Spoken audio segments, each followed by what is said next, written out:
Hasta ahora puedo recordar aquella tarde en que al pasar por el malecón divisé en un pequeño basural un objeto brillante. Con una curiosidad muy explicable en mi temperamento de coleccionista, me agaché y después de recogerlo, lo froté contra la manga de mi saco. Así pude observar que se trataba de una menuda insignia de plata, atravesada por unos signos que en ese momento me parecieron incomprensibles. Me la eché al bolsillo y sin darle mayor importancia al asunto, regresé a mi casa. No puedo precisar cuánto tiempo estuvo guardada en aquel traje, que por lo demás era un traje que usaba poco. Solo recuerdo que en una oportunidad lo mandé a lavar y con gran sorpresa mía, cuando el dependiente me lo devolvió limpio, me entregó una cajita diciéndome: «Esto debe ser suyo, pues lo he encontrado en su bolsillo». Era, naturalmente, la insignia, y este rescate inesperado me conmovió a tal extremo que decidí usarla. Aquí empieza verdaderamente el encadenamiento de sucesos extraños que me acontecieron. Lo primero fue un incidente que tuve en una librería de viejo. Me hallaba repasando añejas encuadernaciones, cuando el patrón, que desde hacía rato me observaba, desde el ángulo más oscuro de su librería, se me acercó, y con un tono de complicidad entre guiños y muecas convencionales, me dijo: «Aquí tenemos libros de Pfeiffer». Yo le quedé mirando intrigado porque no había preguntado por dicho autor, el cual, por lo demás, aunque mis conocimientos de literatura no son muy amplios, me era enteramente desconocido. Y acto seguido añadió: «Pfeiffer estuvo en Pilsen». Como yo no saliera de mi estupor, el librero terminó con un tono de revelación, de confidencia definitiva: «Debe usted saber que lo mataron». «Sí, lo mataron de un bastonazo en la estación de Praga».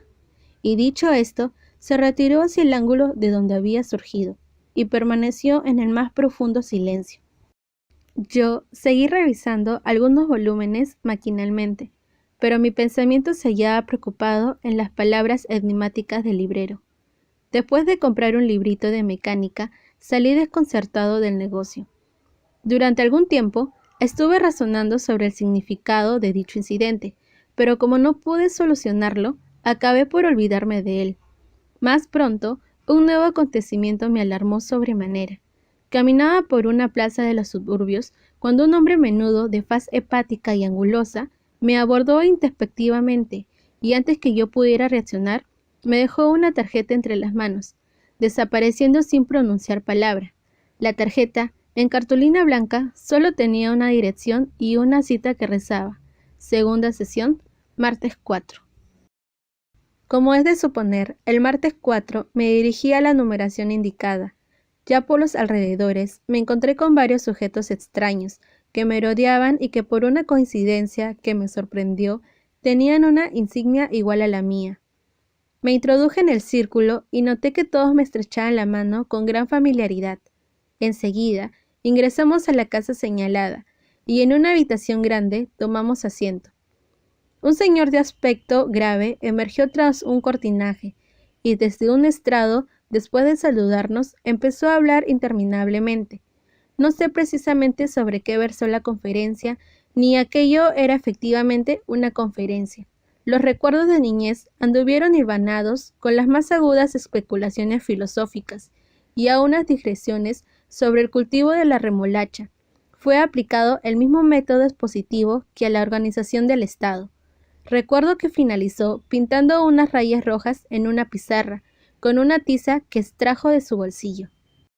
Cuando hubo terminado, todos se levantaron y comenzaron a retirarse, comentando entusiasmados el buen éxito de la charla. Yo, por condescendencia, sumé mis elogios a los suyos, mas en el momento en que me disponía a cruzar el umbral, el disertante me pasó la voz con una interjección, y al volverme me hizo una seña para que me acercara. «Es usted nuevo, ¿verdad?», me interrogó un poco desconfiado. «Sí», respondí después de vacilar un rato, pues me sorprendió que hubiera podido identificarme entre tanta concurrencia. «Tengo poco tiempo». «¿Quién lo introdujo?». Me acordé de la librería, con gran suerte de mi parte. Estaba en la librería de la calle Amargura, cuando él... «¿Quién? ¿Martín?». «Sí, Martín». «Ah, es un gran colaborador nuestro. Yo soy un viejo cliente suyo». «¿Y de qué hablaron?». Bueno, de Pfeiffer. ¿Qué le dijo? Que había estado en Pilsen. En verdad yo no lo sabía. ¿No lo sabía? No, repliqué con mayor tranquilidad. ¿Y no sabía tampoco que lo mataron de un bastonazo en la estación de Praga? Eso también me lo dijo. Ah, fue una cosa espantosa para nosotros. En efecto, confirmé, fue una pérdida irreparable.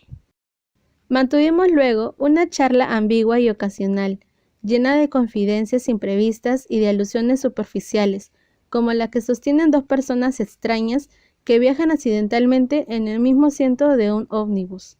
Recuerdo que mientras yo me afanaba en describirle mi operación de las amígdalas, él, con grandes gestos, proclamaba la belleza de los paisajes nórdicos.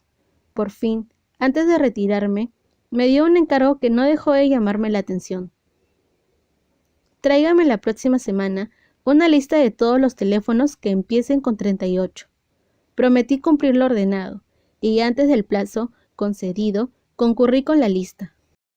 Admirable, exclamó. Trabaja usted con rapidez ejemplar. Desde aquel día cumplí una serie de encargos semejantes, de los más extraños. Así, por ejemplo, tuve que conseguir una docena de papagayos a los que ni más volví a ver. Más tarde, fui enviado a una ciudad de provincia a levantar un croquis del edificio municipal. Recuerdo que también me ocupé de arrojar cáscaras de plátano en la puerta de algunas residencias escrupulosamente señaladas, de escribir un artículo sobre los cuerpos celestes que nunca vi publicado, de adiestrar a un mono en gestos parlamentarios y aún de cumplir ciertas misiones confidenciales, como llevar cartas que jamás leí o espiar a mujeres exóticas que generalmente desaparecían sin dejar rastros. De este modo, poco a poco, fui ganando cierta consideración. Al cabo de un año, en una ceremonia emocionante, fui elevado de rango. «Ha ascendido usted a un grado», me dijo el superior de nuestro círculo, abrazándome efusivamente. Tuve entonces que pronunciar una breve alocución, en la que me referí en términos vagos a nuestra tarea común, no obstante lo cual fui aclamado con estrépito. En mi casa, sin embargo, la situación era confusa. No comprendían mis desapariciones imprevistas, mis actos rodeados de misterio, y las veces que me interrogaron, evadí las respuestas porque en realidad no encontraba una satisfactoria.